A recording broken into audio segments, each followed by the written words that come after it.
Եթերում Էպիկենտրոն լրատվական ծրագրի հիմնական թողարկումն է, տաղավարում Տաթև Ավետիսյանն է, բարև ձեզ։ Այժմ համառոտ օրվա կարևորագույն իրադարձությունների մասին։ Փխրուն խաղաղության իրական արժեքն ու Ղարաբաղյան հակամարտության վերսկսման գինը, համաշխարհային վերլուծաբանները հնարավոր զարգացումների մասին։ Հայ խաղաղապահների 35 հոգանոց զորախումբը ամերիկյան ստորաբաժանման կազմում խաղաղապահ առաքելություն է իրականացնելու Կոսովոյում։ Տուն ինտերնատներն իբրև սոցիալ կենցաղային խնդիրների հայելապատկեր։ Հեռուստատերոր, պատրանք թե իրականություն։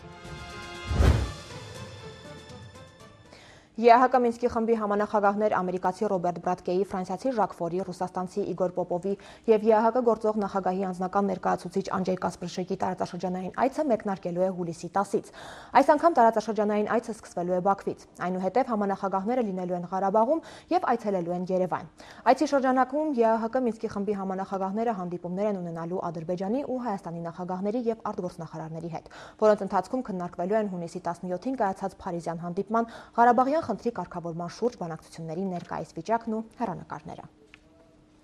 Լեռնային Ղարաբաղի շուրջ ակտիվ քննարկումները շարունակվում են նաև բանակցային գործընթացի հարաբերականորեն պասիվ շրջանում։ Կրեմլին ու Սպիտակ տանը մոտ կանգնած վերլուծաբանները Ռուսաստանից ու Միացյալ Նահանգներից կանխատեսում են հակամարտության նոր փուլ արդեն աշնանը, նույնիսկ հայկական երկրորդ պետության ճանաչման տարբերակով։ Հայ-ադրբեջանական հակամարտության պատերազմի ու խաղաղ բանակցությունների մասին իմ գործընկեր Նաիրի Հողեկյանի տեսանյութում։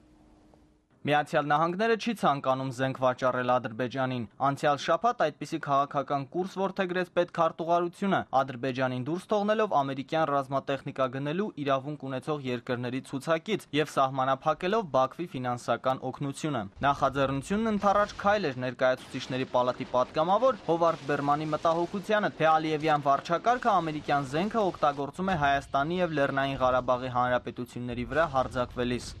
Ամերիկացիները չեն ցանկանում, որ իրենց զենքն ու տեխնիկան օգտագործվի Ղարաբաղում հայերի դեմ։ Վաշինգտոնը դրանով ցույց է տալիս իր դիրքորոշումը Ադրբեջանի Ղարաբաղն ուժով վերցնելու մշտական հայտարարությունների նկատմամբ։ Ռուս փորձագետը այսպիսի տեսակետ արտահայտել էր հայկական էլեկտրոնային թերթին տված հարցազրույցում, համոզմունք հայտնելով, որ Բաքվին զենք մատակարարելու հարցում Ամերիկային այլընտրանք է Իսրայելը, որը վերջին տարիներին ակտիվացրել է ռազմական համագործակցությունը Ադրբեջանի հետ։ Փոխարենը տարածաշրջանում իրենց հայամետ դիրքորոշումն են ակտիվացնում Ռուսաստանն ու Իրանը։ Չի բացառվում, որ հեռանկարում Մոսկվան ու Թեհրանը կգնան Լեռնային Ղարաբաղի Հանրապետության ճանաչմանը։ Այժմ իրանական արտաքին քաղաքականության մեջ ձևավորվում է անդրկովկասյան ուղղություն, որը մոտ ապագայում կմատուցի ոչ քիչ անակնկալներ, ծնունդ տալով նոր աշխարհաքաղաքական կոնֆիգուրացիայի։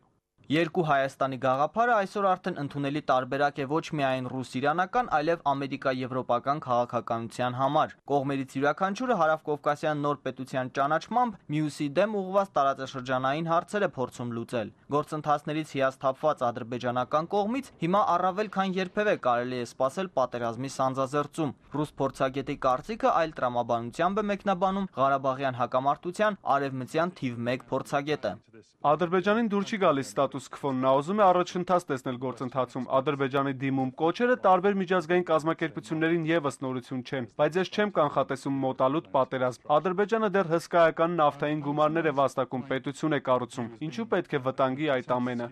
Բրիտանացի վերլուծաբանը նաև շեշտում է, որ Հայաստանը պատերազմի արդյունքում ստացել է այն, ինչ ցանկացել է, եւ հիմա նրան ձեռնտու չէ նոր առճակատում, բայց Բաքուն եւս լավ է հասկանում, որ ռազմական բախման դեպքում իր դիմաց կանգնելու է հայկական երկու կայացած պետություն, իր ոչ պակաս ռազմական պոտենցիալով, գումարած մարդկային ուժի առավելությունը։ Նաիրի Հողիկյան, Էպիկենտրոն։ Չի բացառվում, որ հեռանկարում Մոսկվան եւ Թեհրանը կգնան Լեռնային Ղարաբաղի Հանրապետության ճանաչմանը։ Մոսկվայում անցկացված Եվրասիական հեռանկարն ու չճանաչված պետությունների քաղաքական, հումանիտար ու տնտեսական խնդիրները թեմայով փորձագիտական լսումների ժամանակ հայտարարել է Նորագույն պետությունների միջազգային ինստիտուտի Մերձավոր Արևելք Կովկաս հետազոտական կենտրոնի տնօրեն Ստանիսլավ Տարասովը։ Երկու Հայաստանների ֆենոմենը սակայն կարող է ուղեկցվել միայն այսպես կոչված մեծ Մերձավոր Արևելքի լրջագույն աշխարհաքաղաքական փոփոխություններով, նշել է նա։ Տարասովը չի բացառել անդրկովկասյան Կովկասում հայկական կենտրոնի Երևանից Ստեփանակերտ տեղափոխումը։ Իրական արտաքին քաղաքականության մեջ ձևավորվում է անդրկովկասյան ուղղություն, որը մոտ ապագայում կմատուցի ոչ քիչ անակնկալներ, նշել է քաղաքագետը, հավելելով, որ միայն դրանից, ինչպես նաև Մերձդնեստրի անկախության ճանաչումից հետո նպատակահարմար կլիներ վերակենդանացնել Ղարաբաղի եւ Մերձդնեստրի միավորման գործընթացը չճանաչված պետությունների որևէ դաշինքում։ Ռուսաստանի կողմից Ղարաբաղի ճանաչման դեպքում նրա շուրջ կձևավորվի Հայաստանի նոր կենտրոն եւ կծնվի նոր աշխարհաքաղաքական կոնֆիգուրացիա Ռուսաստանի ներկայության տարբերակով, հայտարարել է Տարասովը։ Եվրամիության նախագահ Հերման Վան Ռոմպոյը ժամանում է Հարավկովկասյան տարածաշրջան։ Հերման Վան Ռոմպոյին ընդունելու է Հայաստանի Հանրապետության նախագահ Սերժ Սարգսյանը։ Վաղը Եվրամիության նախագահը հանդիպելու է նաև Ազգային ժողովի նախագահ Հովիկ Աբրահամյանի հետ եւ ելույթ է ունենալու Հայաստանի խորհրդարանում։ Այնուհետև Եվրամիության նախագահը Հայաստանից մեկնելու է Վրաստան։ Թբիլիսիում Ռոմպոյը հանդիպելու է Վրաստանի նախագահ Միխայիլ Սահակաշվիլիի եւ խորհրդարանի նախագահ Դավիթ Բաքրաձեի հետ։ Հուլիսի 5-ին Եվրամիության նախագահը այցելելու է Ադրբեջան, որտեղ հանդիպում է ունենալու Իլհամ Ալիևի, խորհրդարանի խոսնակ Օկտայ Ասադովի հետ։ Բաքու այցի շրջանակներում Հերման Վան Ռոմպոյը ելույթ է ունենալու Ադրբեջանի լեզուների համալսարանում։ Հարավկովկասյան արչի շրջանակներում ենթադրվում է, որ Ռոմպոյը հարավկովկասյան երկրների նախագահների հետ քննարկելու է Լեռնային Ղարաբաղի հակամարտության կարգավորման հարցը։ Նախագահ Սերժ Սարգսյանին այսօր իր հավատարմագրերն է հանձնել Հայաստանի Հանրապետությունում Ալբանիայի Հանրապետության նորանշանակ արտակարգ եւ լիազոր դեսպան Դաշնոր Դերվիշին, Նստավայրի Աթենք։ Նախագահը շնորհավորել է դեսպանին եւ հույս հայտնել, որ պաշտոնավարման ժամանակահատվածում նրան կհաջողվի զարգացման դինամիկա հաղորդել հայ-ալբանական քաղաքական եւ տնտեսական հարաբերություններին։ Հայաստանի եւ Ալբանիայի միջև կապերի ամրապնդման համար Սերժ Սարգսյանը կարևորել է երկկողմ ակտիվ աշխատանքը եւ նաեւ համագործակցությունը միջազգային կազմակերպությունների շրջանակում։ Դեսպան Դաշնոր Դերվիշին նշել է, որ իր երկիրը վճռական է տրամադրված Հայաստանի հետ հարաբերությունները զարգացնելու հարցում եւ որպես դեսպան կանի ամեն հնարավորը հայ-ալբանական հարաբերությունների ամրապնդման զարգացման համար։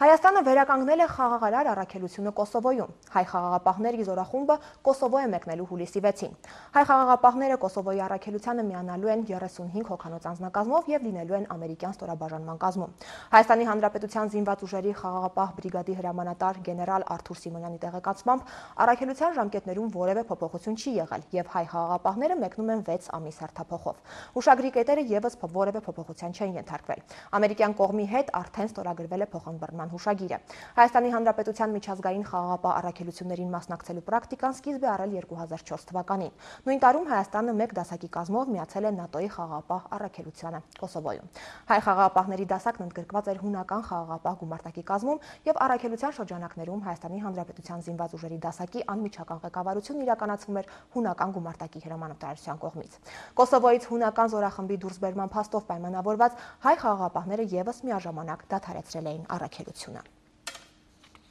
Այսօր առավոտյան ժամը 9:30-ի սահմաններում ոստիկանության կենտրոնական բաժին ահազանգ է ստացվել այն մասին, որ Պարոնյան 20 հասցեում գտնվող Երկրապահ կամավորական միության կենտրոն տարածքային բաժանմունքի շենքի տանիքում շինարարական աշխատանքներ իրականացնողները զինամթերք են գտել։ Դեպքի վայր մեկնած օպերատիվ խմբի կողմից հայտնաբերված զինամթերքը ուղարկվել է փորձաքննության։ Հանգամանքները պարզվում են։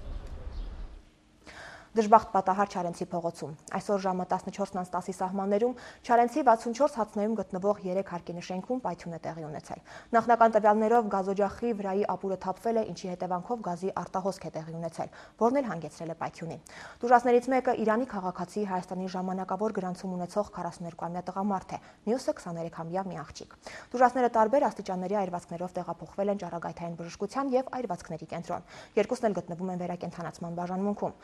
Բժիշկների գնահատմամբ 42-ամյա տղամարդու վիճակը համեմատաբար ավելի ծանր է։ Վերջինիս մարմնի մակերեսի 40%-ը խորը այրվածք է ստացել։ 14:40-ի սահմաններում այսօր այրվածքային կենտրոնի ընդունան են բերվել Պարսկաստանի 2 քաղաքացի, երիտասարդ եւ օրիորդ։ Երիտասարդի մոտ ախտորոշվել է դեմքի, պարանոցի, Իրանի եւ ստորին վերջույթների, ինչպես նաեւ վերին վերջույթների ջերմային այրվածք 2-3 աստիճանի,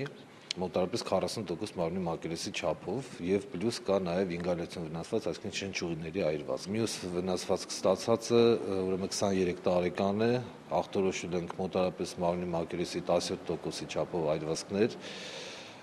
եւ ինգալյացիոն վնասվածքը մի քիչ ավելի մակերեսային։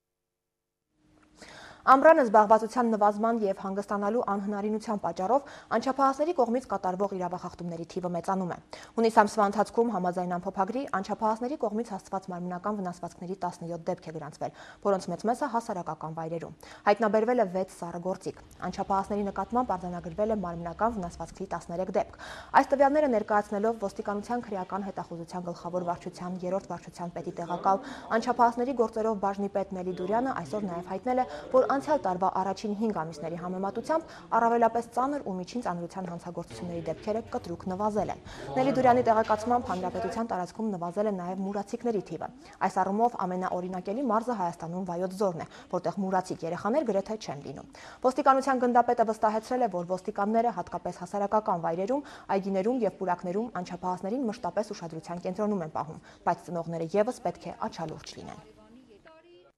Այն երեխաները, որոնք մեզ մոտ հաշվառման մեջ են, ընդգրկվել են տարբեր բակային ճամբարներ, ուղարկվել են ուրեմն Հանքավանին, Աղվերանի ճամբարները, աշխատանքները իրականացվում են այս ամառային, անկախ նրանից դպրոցները գործում են թե չէ, բայց անչափահասների հիմնախնդիրները գտնվում են ոստիկանության ուշադրության կենտրոնում։ Շարունակվում է հեռուստաեթերի մաքրման պահանջ նախաձեռնության անդամների ակցիան ընդդեմ հեռուստասերիալների։ Այս անգամ թիրախը հարսնաքար հյուրանոցում տեղի ունեցած ծեծին հաջորդած Վահե Ավետյանի մահը եւ սերիալների դրա հետ ունեցած պատճառահետևանքային կապն է եղել։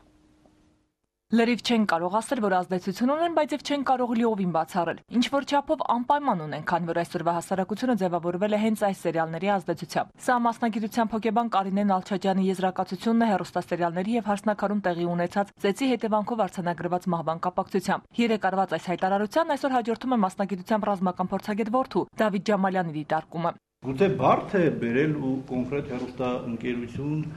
մեղադրել ու հիմնավորել, որ այդպես քո եթերի պատճառով դա տեղի ունեցավ, իրավական հարցության մեջ բարդ է, բայց կա պետական մտածողության եւ պատասխանատվության խնդիր։ Եթե դու մատուցում ես աղբ, դա ազդում է,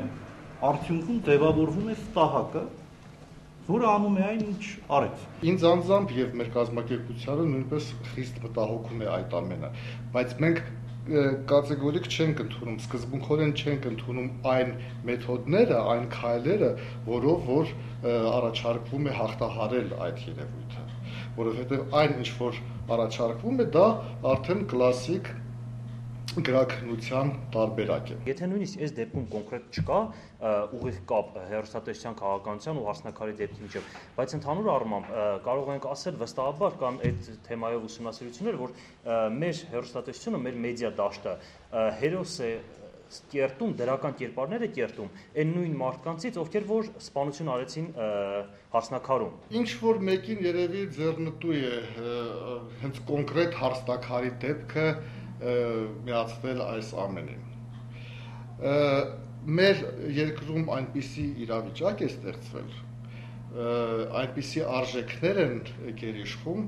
որ առանց այդ ֆիլմերի էլ անկեղծ ասած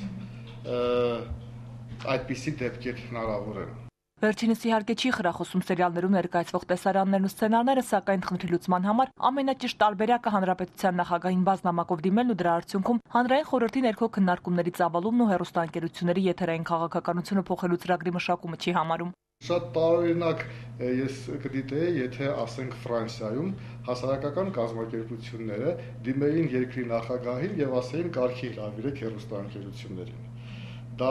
ուղղակի դժվար է պատկերացնել, կամ Ամերիկայի Միացյալ Նահանգներում հեռուստաընկերությունները ուղղակի կոչնչացնեին այդ հասարակական կազմակերպություններին։ Տարիներ առաջ եւս հանրային խորհրդի ներքո հեռուստաընկերությունների ներկայացուցիչները ստորագրեցին չափորոշիչների ներքո, սակայն ոչինչ չփոխվեց, նկատում է Խոսքի ազատության պաշտպանության կոմիտեի նախագահը։ Մենք շուտ վարից ասում ենք, որ այդ զվարճալի եթերը շատ քիչ բան է տալիս, գրեթե ոչինչ չի տալիս հասարակությանը, բացի լուրջ խնդիրներից ուշադրությունը շեղելու։ Այդ ժամանակ ոչ մեկը ձայն չէր հանում։ Հիմա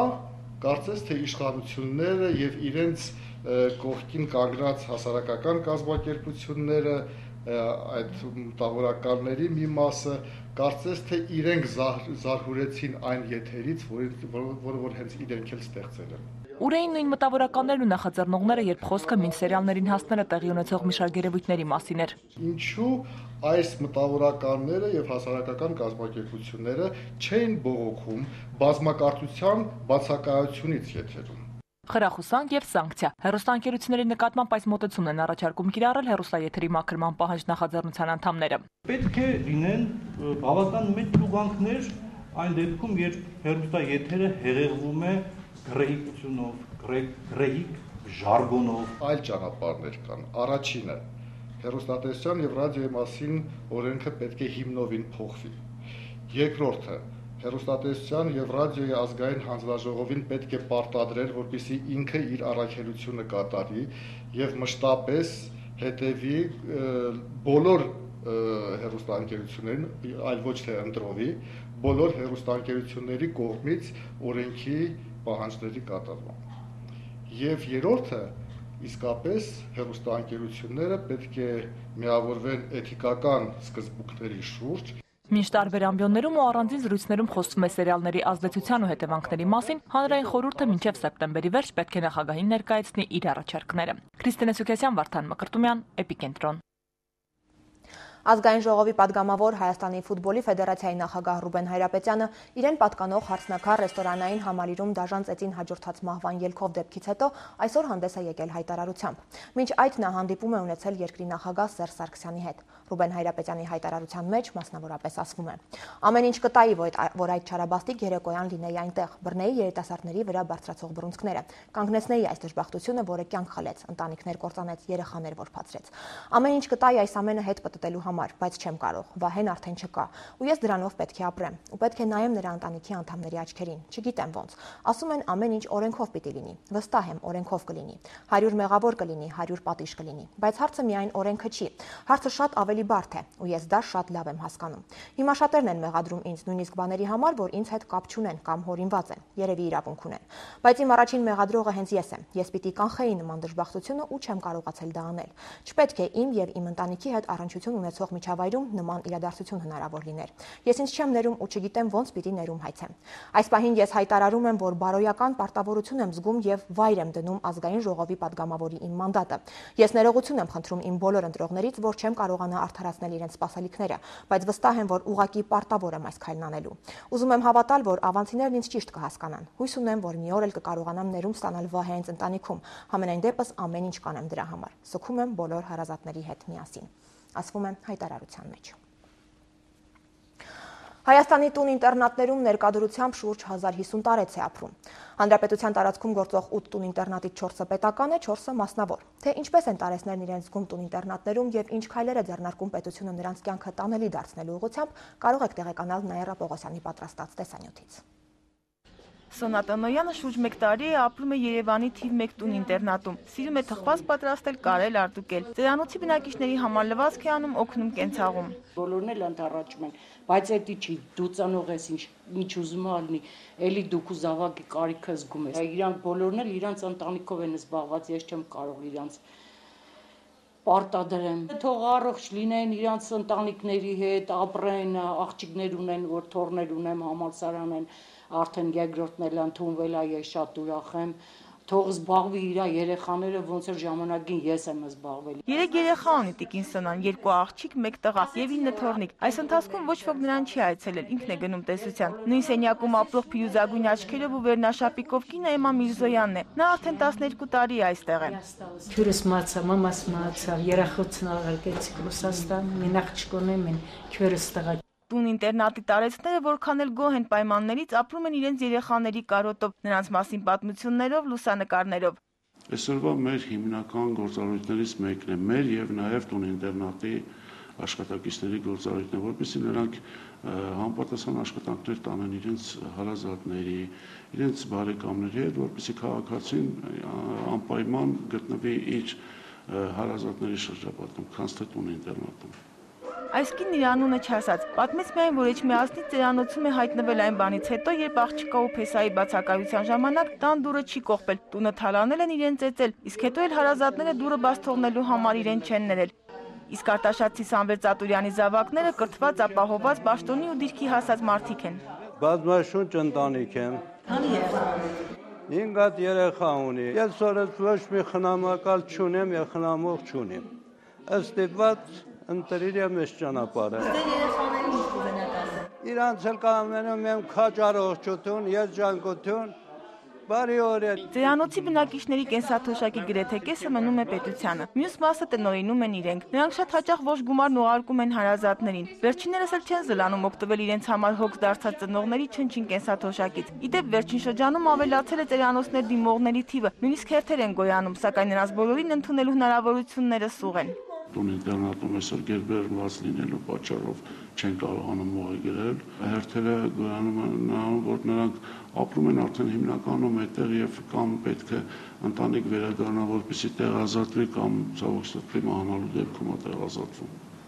Տարեցները հաճախ են առողջական խնդիրներ ունենում։ Բուժմասն ամեն օր այցելու ունի, դեղորայքն անվճար է տրամադրվում։ Մեծահասակ մարդիկ են ընդունվում են իրենց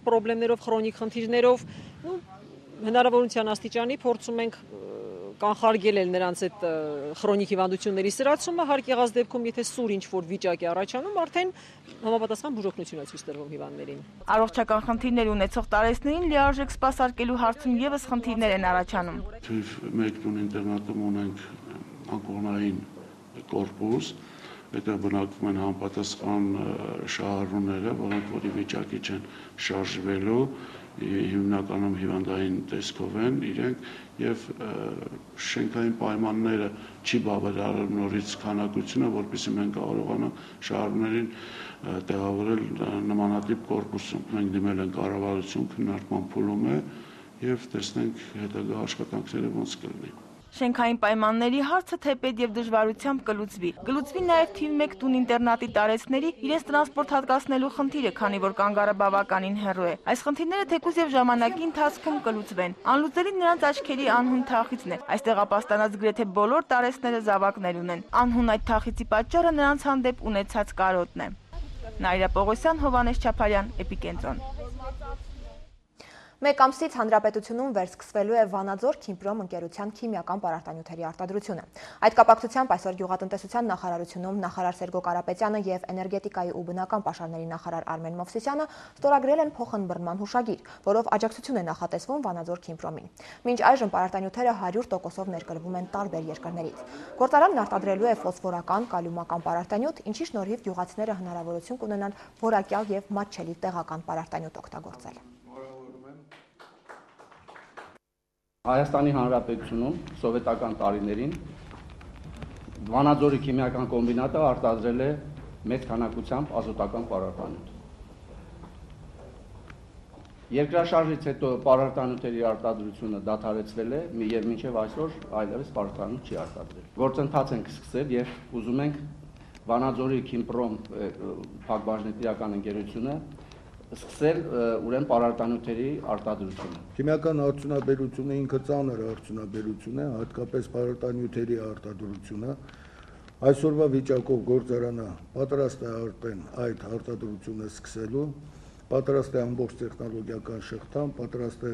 բոլոր նորմատիվ փաստաթղթերը եւ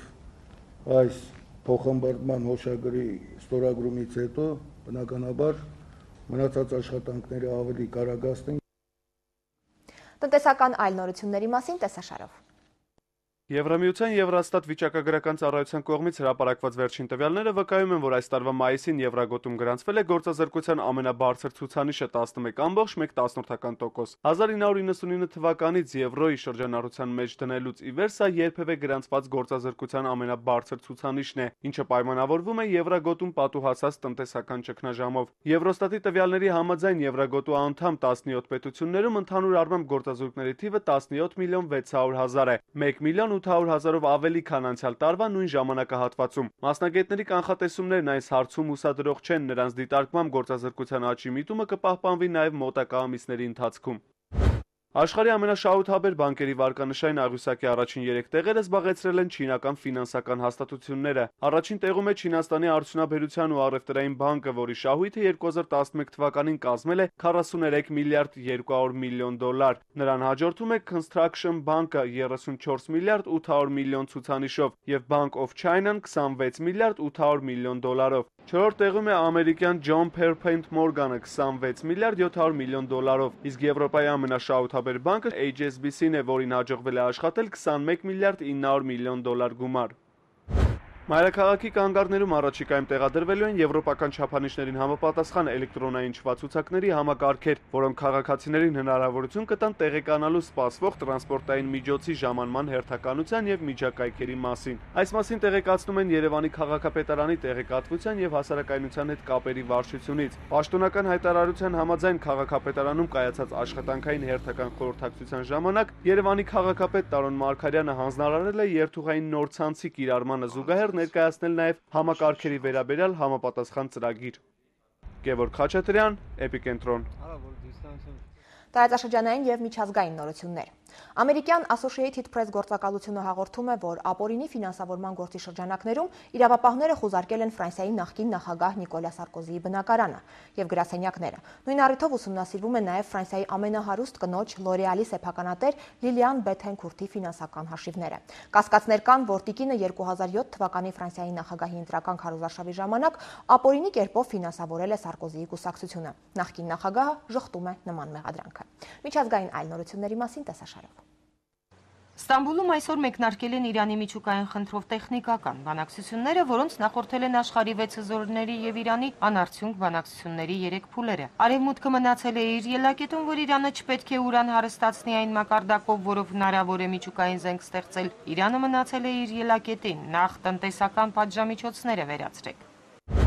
Բրիտանական Reuters հեռուստակայանի զրուցակիցները Ստամբուլի փողոցներում ընդհանուր առմամբ բավարարված չեն Սիրիայի նախագահ Բաշար al-Ասադի հայտնած ափսոսանքով։ Ասադը թուրքական Ջումհուրիեթ թերթին տված հարցազրույցում այսօր ասել է. «Կուզենայի, որ Սիրիայի ուժերը կործանած չլինեին թուրքական ռազմօթանավը եւ երկու երկրների միջև լարվածությունը չվերաճեր բացահայտ պատերազմի»։ Ճապոնիայի կառավարությունն իր ափսոսանքն է հայտնել, որ Ռուսաստանի վարչապետ Դմիտրի Մեդվեդևն այցելել է հարավային Կուրիլներ, որոնք տարածքային վեճի առարկա են երկու երկրների միջև։ Մեդվեդևը բացի երեկվա այցից մեկ անգամ էր իր նախագահման շրջանում 2010 թվականին է ճապոնացիների զայրույթը հարուցել այցելելով Կուրիլյան կղզիներ, այդպիսով դառնալով Ռուսաստանի առաջին ղեկավարը, որն այց է կատարում այդ վիճելի տարածք։ Կալիֆոռնիայի խորհրդարանում օրենք է շրջանառվում, որով երեխան կարող է ունենալ ոչ միայն 2 ծնող, ինչպես գործող օրենքով է, այլև ավելին։ Լրացուցիչ ծնողները պետք է տվյալ երեխայի ծնողը լինելու համապատասխանության որոշում ստանան դատարանից։ Ընդդիմախոսները պնդում են, որ դա խառնաշփոթ կառաջացնի երեխայի հոգում։ Օրինագծի հեղինակ սենատոր Մարկ Լենոնը հիշեցնում է 2011 թվականի դատական մի գործ, երբ աղջիկը 2 մայր ուներ, որոնցից մեկը բանտում էր, մյուսը հիվանդանոցում, իսկ կենսաբանական հայրը դիմել էր որպես ծնող ճանաչվելու համար։ Դատարանը մերժեց, քանի որ 2 ծնողից ավելին երեխան գործող օրենքով չի կարող ունենալ։ Եվ աղջիկը հանձնվեց պետության խնամքին։ Շուտով վաճառքի կհանվի ախտորոշիչ միկրոչիպը, որն ստեղծած գիտնականները պնդում են, բազմաթիվ պրոֆեսիոնալ մարզիկներ կփրկվեն հանկարծամահ լինելուց։ Չիպը ստեղծած Լիսաբոնի տեխնիկական համալսարանի հետազոտողները բացատրում են, որ այն կհայտնաբերի DNT-ի դժվարությամբ ախտորոշվող այն մուտացիաները, որոնք առաջացնում են հիպերտրոֆիկ կարդիոմիոպաթիա հիվանդությունը։ Ժառանգական այս հիվանդությունը հանդիպում է 500-ից 1-ի մոտ։ Այն ուղեկցվում է սրտի պատի հաստացմամբ եւ լրացուցիչ ծանրաբեռնվածությունը, ինչպիսին սպորտն է, կարող է այս հիվանդությունը կրողի մոտ սրտի կանգի եւ հանկարծամահության պատճառ դառնալ։ Սարքը ամենից շատ պատվիրել են ֆուտբոլային ընկերությունները։ Ռուզան Խաչատրյան, Էպիկենտրոն։ Մեկնարկել է ընդունելության միասնական քննությունների երկրորդ փուլը։ Մասնակցության հայտ է ներկայացրել 703 դիմորդ։ Նրանցից 251-ը այսօր առավոտյան Երևանի պետական համալսարանում տեղակայված քննարկենտրոնում հայոց լեզու եւ հայ գրականություն առարկայից իր գիտելիքներն է ստուգել։ Ներկաներին ոգևորելու է եկել նաեւ կրթության եւ գիտության նախարար Արմեն Աշոտյանը։ Ներկա դիմորդների թիվը 269, բացականերինը 18 է։ Քննարկենտրոնում նախորդ քննություններից առողջական խնդիրների պատճառով բացակայածներն են, բանակից զորացրվածները, միջին մասնագիտական ուսումնական հաստատությունների շրջանավարտներն ու Սփյուռքի մեր հայրենակիցները։ Մեծաթիվ են վրաստանաբնակները 61 դիմորդ, ապա Ռուսաստանի Դաշնության հայ քաղաքացիներն են 20 դիմորդ։ Մյուս երկրների մեր հայրենակիցները չեն գերազանցում անգամ ամենափոքր երկնիշ թիվը։ ԱՄՆ 1, Ուկրաինա 1, Գերմանիա 1, Թուրքմենստան 1, 3 եւ Իրանի Իսլամական Հանրապետություն 4։ Վիճակագրությանը ծանոթանալուց հետո նախարարը զրույցով է փորձում թոթափել ներկաների լարվածությունը, հարցերի հարցը նախարարի համար մնացել է նույնը։ Արդյոք արդարացնում է իրեն քննությունների թեստային մեթոդը։ Տեստերը դժվար է, բայց շտեմարանը լավն էր, օգտակար էր, իրականում չէ։ Որ լավ բաներ եք ասում, այլ լրագրողները չեն սիրում։ Բան բան ասա, որ մի անգամ գնա դեպի։ Նախարարի պարտականությունները կատարելուց հետո Արմեն Աշոտյանն ասում է բժշկի պարտականություններին։ Լավագույն սնունդը քննությունից առաջ բոլորին չէ, որ հայտնի է։ Աշոտյանը հրապարակում է։ Քաղցր կոկտեյլ, հա, շոկոլադը։ Դիմորդները պատրաստ են ներկայացել ոչ այն պատճառով, որ քաղցր թեյ են ըմպել ու շոկոլադ կերել առավոտյան։ Առաջին փուլում քննություն հանձնած դիմորդների համեմատ 1 ամիս ավել ժամանակ են ունեցել։ Կրկնել են ամրապնդել իմացածը։ Արդյունքում բարձր գնահատական ստանալու վստահությունն է մեծացել։ Այս ժամանակահատվածում ձեզ աշխատել եք։ Հա, ավելի շատ եմ կրկնել, որովհետև մինչև այդ եմ սովորել եմ, իսկ այդ ընթացքում ավելի շատ կրկնողություն եմ արել։ Անդադ պարապել եմ, անդադ ավելացրել եմ գիտելիքները։ Քննությունը հեշտ կլինի Սփյուռքի մեր հայրենակիցների համար թե ոչ, ցույց կտան գնահատականները, վստահեցնում է Նինոս Մինդայի բնակչուհին։ Լուսինեի միակ մտավախությունն այն է, որ Հայաստանում ու Սփյուռքում ապրող դիմորդների հայոց լեզվի ու հայ գրականության գիտելիքները նույն մակարդակի վրա չեն։ Մեզ մոտ անցածը այնքան էլ չի համապատասխանում ստեղի անցածին, դրա համար ոչ մի բան չեմ կարող ասել։ Հայոց լեզու եւ հայ գրականություն հանձնող դիմորդների համար հուլիսի 3-ը վերջին հնարավորությունն էր։ Ոչ մի դիմորդ այլևս քննություն չի հանձնելու այս առարկայից։ Իսկ երկրորդ փուլի թեստային մյուս քննությունները ավարտվելու են մինչև հուլիսի 8-ը։ Լուսինե Մուրադյան, Վարդան Մկրտումյան, Էպիկենտրոն։ Հայկական պետական մանկավարժական համալսարանի պրոռեկտոր Լավրենտի Միրզոյանը իր մտահոգությունն է հայտնել աղարտված ու արհամարված մայրենիի կապակցությամբ։ Պրոռեկտորին անհանգստացնողը հեռուստատեսության բանավոր խոսքի, զանգվածային լրատվամիջոցներում եւ գրքերում տեղ գտած աղավաղումներն են։ Սահմանադրության մեջ ամրագրված է, որ Հայաստանի պետական լեզուն հայերենն է, պաշտոնականը գրական հայերենը, գինեկոլոգի փոխարեն կնախտաբան, գլամուրը սնդուսափայլ, ջենթլմեն նորյորդապնդիչ ու այսպես շարունակ։ Մանկավարժական համալսարանի պրոռեկտորը գնում է փողզիջման, եթե եթերի լեզուն ինչ-որտեղ ներելի է, ապա գրավոր խոսքն ավելի վտանգված է։ Ցավոք սրտի, ամեն քայլափոխի մենք հանդիպում ենք օտարածին, օտարագիր, ցուցանակների, ցուցապաստառների, ցուցավահանակների։ Երևան քաղաքը կարծես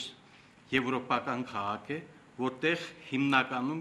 երակշռում է օտարագիր խոսքը։ Վերջերս մի խումբ մտավորականներ նույնիսկ նամակ հղեցին հանրապետության նախագահին լեզվական խեղաթյուրումների խնդրով։ Գրքերում բազմաթիվ սխալներ կան։ Միրզոյանը խոսում է կոնկրետ օրինակների մասին։ Աշխարհում շուրջ 2 միլիոն մարդ քրիստոնյա է։ Եվ սա ձեռնարկ է հասցեագրված ուսանողների։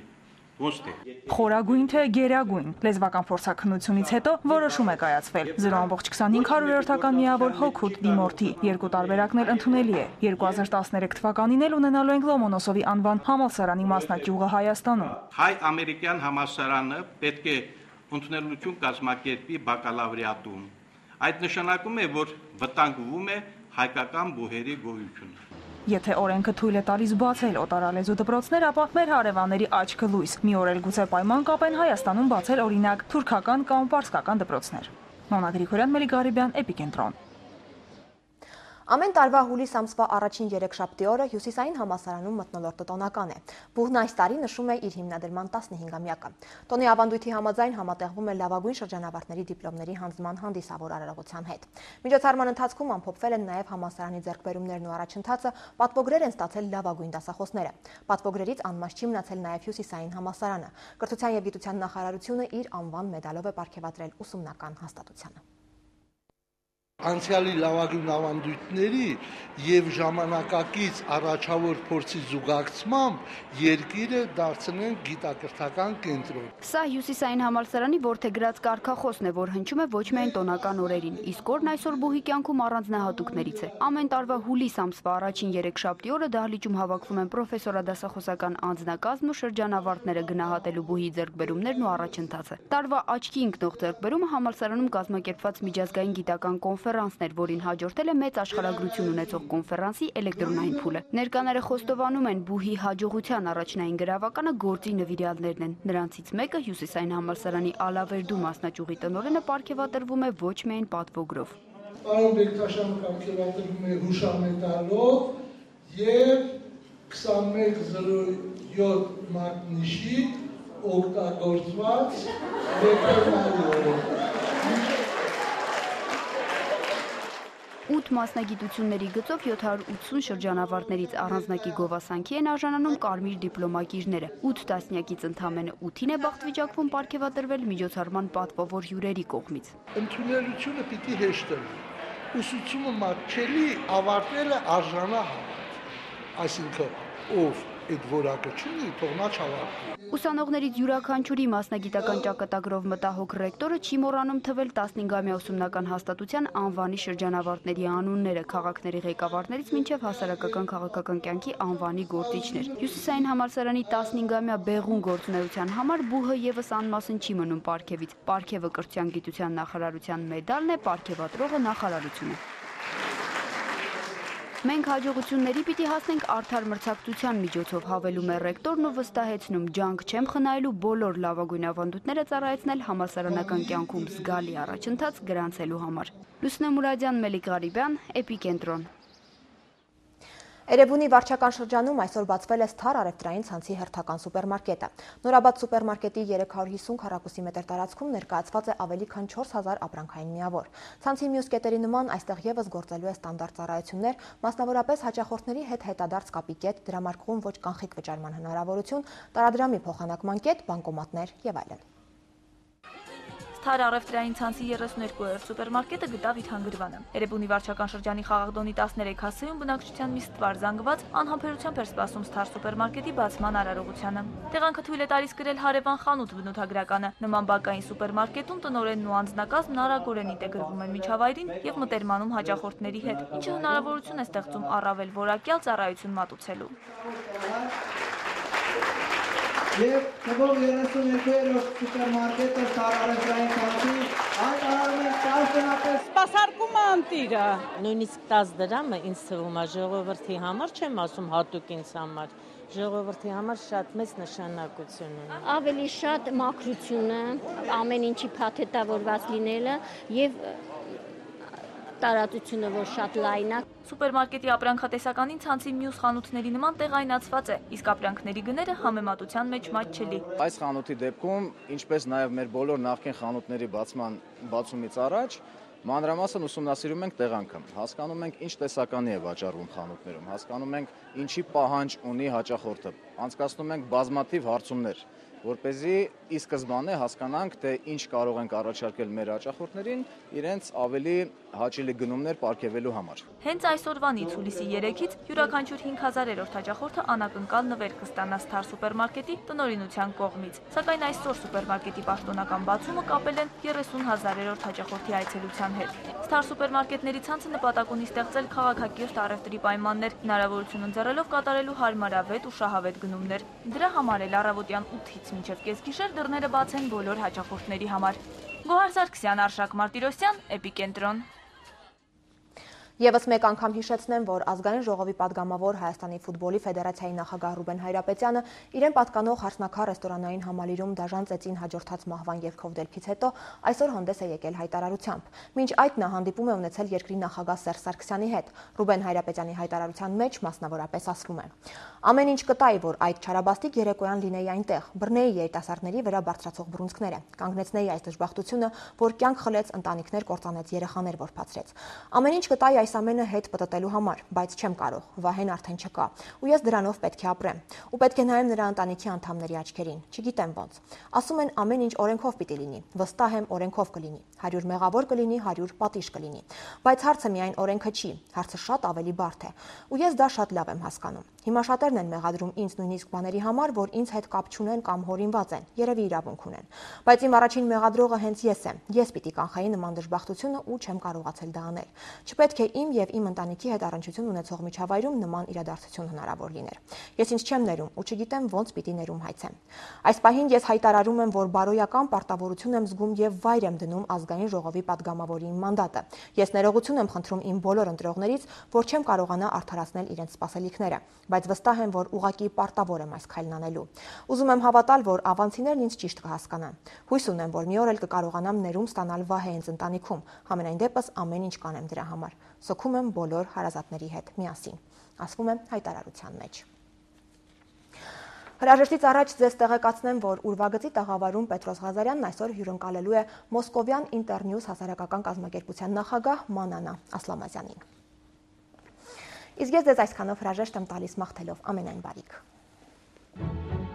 Հայ-Էկոնոմ բանկը առաջարկում է աննախադեպ հնարավորություններով Arca Gold Paradox Card, որն ունի կոնսերժի ծառայության հնարավորություն, ինչպես նաև այս քարտով կարող եք ստանալ զեղչեր 200-ից ավելի բրենդային խանութներում և սպասարկման կետերում։ Մանրամասների համար զանգահարեք 510 910 հեռախոսահամարով։